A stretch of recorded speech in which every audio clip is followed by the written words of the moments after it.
सतगुरुदेव भगवान के चरणों में कोटि कोटि प्रणाम। गुरुदेव, मैं आपके चरणारविंद में अपना आत्मसमर्पण करता हूँ। हे गुरुदेव, यदि हम सभी जीव प्रभु के अंश हैं तो प्रभु ने पहले हमें इस संसार में भेजा और अभी अपनी माया में हमें फंसाया, फिर उपदेश कर रहे हैं कि निरंतर मेरा स्मरण कर मुझे ही प्राप्त होगा। हे गुरुदेव, इस रहस्य को समझाने की कृपा करें। असल बात बच्चा, प्रभु ही अपने आप में खेल रहे हैं। बात यह है, दूसरा कोई नहीं है। वही माया है, वही जीव है, वही बंधन है, वही मोक्ष है। उपनिषद कहता है भगवान ने ऐसा संकल्प किया, एकोहम बहुश्यामः, बहुत रूपम हो गए, 84 लाख योनियों का। ये जड़ चैतन्य शब्द, वही एकोहम बहुश्यामा। जैसे आपने श्रीमद् भागवत में ब्रह्मा जी जब बछड़ों का हरण करते हैं और फिर सखाओं का भी हरण कर लेते हैं, इस लीला को पढ़ा है?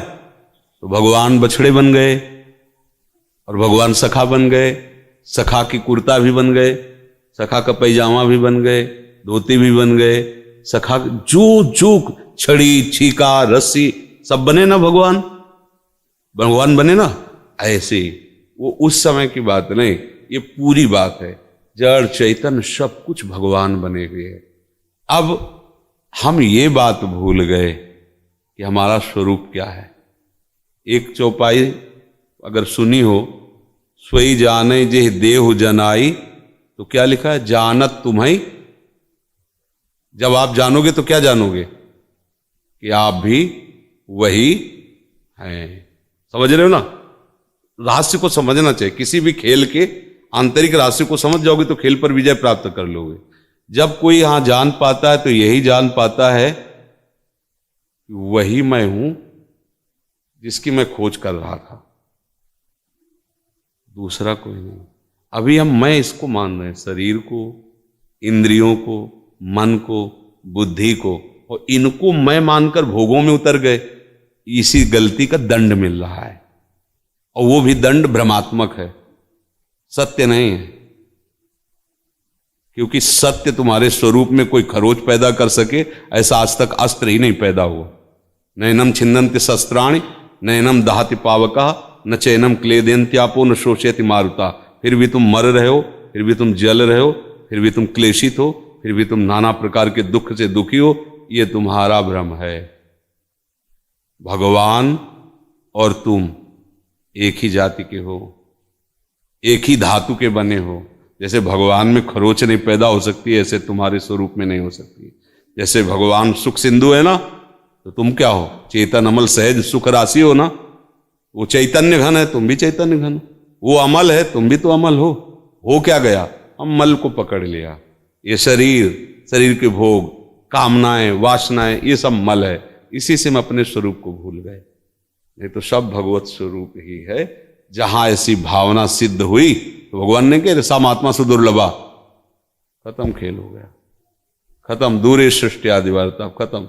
उसके सामने सृष्टि नहीं है। उसके सामने केवल जैसे कांच के महल में खड़े हो जाओ तो तुम दिखाई दोगे ना, तुम दिखाई दोगे। तो अब इस तुम को चाहे इधर रख लो, चाहे इधर रख लो। इधर रख लो तो भक्ति है सामने, अंदर रख लो तो ज्ञान है। ज्ञान में अहम ब्रह्मास्मि और भक्ति में तू ही तू है। ज्ञान में मैं और भक्ति में तू, और माया में मैं और तू। तो फंसे कहां हो? ना मैं में हो, ना तू में हो, मैं तू में हो। मैं और मोर तोड़ता है माया, इसका नाम माया है। और मैं ही मैं हूं, अहम ब्रह्मास्मि। ये ज्ञान की चरम अवस्था।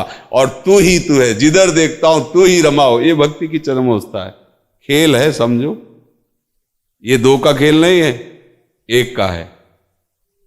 समिट जाओ, एक में आ जाओ तो फिर दिखाई देगा हाँ एक ही है, दूसरा नहीं। ब्रह्मा जी ने देखा कि बछड़े और सखाओं को तो हमने सुला दिया अपनी माया के द्वारा, ये कौन है? उतने वैसे ही रंग के, वैसे ही सखा, उतनी अवस्था, उतनी छड़ी छीका, सब। जो भगवान ने ज्ञान दृष्टि, वो श्री कृष्ण ही बने हुए हैं। वही बछड़े बने, वही सब बने हुए हैं। मतलब बछड़ों के गले में घंटी, तो घंटी भी श्री कृष्ण, रस्सी भी श्री कृष्ण, सब श्री कृष्ण, सब श्री कृष्ण। और 1 वर्ष तक प्रभु ये लीला करके दिखाई ना, 1 वर्ष तक यहाँ का 1 वर्ष ब्रह्मलोक का कितना, जैसे ऐसे कमल की पंखुड़ी ली और सुई से छेदा, इतने समय वहां का ब्रह्मलोक का, और यहाँ के 1 वर्ष हो गया। भगवान ने किसी को फंसाया नहीं है, भगवान अपने आप में फंस गए हैं। इसीलिए आप अपने द्वारा अपना उद्धार कर लीजिए, कोई बहन, कोई समस्या आएगी। समुद्र के ऊपर जो तरंग डोल रही है वो और कुछ नहीं, समुद्र ही है। तरंग नाम केवल इसलिए पड़ा है कि उसमें वायु विकार घुस गया है। वायु शांत होगी तो शांत समुद्र है। तरंग का कोई सत्ता ही नहीं रहेगी, रहेगी कोई तरंग की सत्ता? वायु खत्म, तरंग नाम कुछ है नहीं, केवल समुद्र ही समुद्र है। माया का विकार खत्म तो केवल ब्रह्म ही ब्रह्म है, भगवान ही भगवान है, कोई दूसरा नहीं।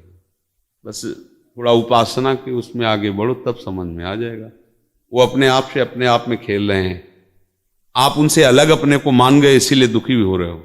प्रभु से आप अलग मानकर अपनी सत्ता स्थापित की हो, इसलिए तुम्हें दंड मिल रहा है, इसलिए तुम दुखी हो रहे हो।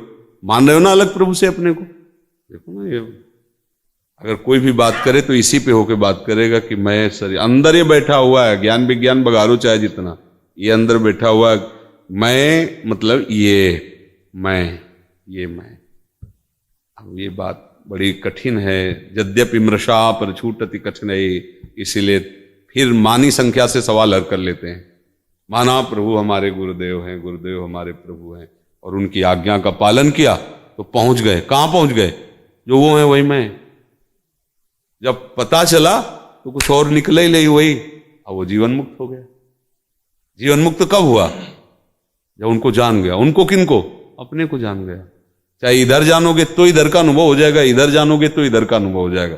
भगवान श्री राम कह रहे, मम दर्शन फल परम अनुपा, जीव पाव निज सहज स्वरूपा। जब कोई हमारा दर्शन पाता है तो उसे स्वरूप बोध हो जाता है, ज्ञान हो जाता है। क्या? कि अब मैं और तू नहीं रहा, उधर भी वही इधर। एक बार श्री हनुमान जी महाराज राम जी के चरणों को ऐसे ऐसे सहला रहे थे, तो वशिष्ठ जी और भी बड़े बड़े ज्ञानी महात्मा बैठे थे। तो हनुमान जी के श्रीमुख से सुनने के लिए कहा कि हनुमान तुम कौन हो और इनसे क्या संबंध है? हनुमान जी ने तो शरीर भाव से मैं दास हूं और ये मेरे स्वामी हैं, जीव भाव से मैं अंश हूं और ये मेरे अंशी हैं, और स्वरूप भाव से जो सिंहासन में विराजमान है वही यहां विराजमान है। समझ पाए? तो आप किस भाव में हैं? स्वरूप भाव से जो सिंहासन में सियाराम विराजमान है, और फाड़ के भी दिखा दिया उन्होंने, यहां भी विराजमान है। खेल एक का ही हो रहा है, बस अंतर। जैसे जानने वाला नथ, कुंडल, हार और भी श्रृंगार के आभूषण, उसमें एक ही बात बोलेगा, सोना है। वैसे बहुत नाम रूप दे दिए गए, नथ है, कंकण है, ये बोलो कुछ भी है क्या? सोना है। बोलो कुछ भी है क्या? श्री कृष्ण है। समझ में आ रहा है? आ जाएगा तो महात्मा बन जाओगे, अंदर से नहीं समझ में आएगा तो इसी में भटकन शुरू रहती है। सारे शास्त्र इसी को समझा रहे हैं।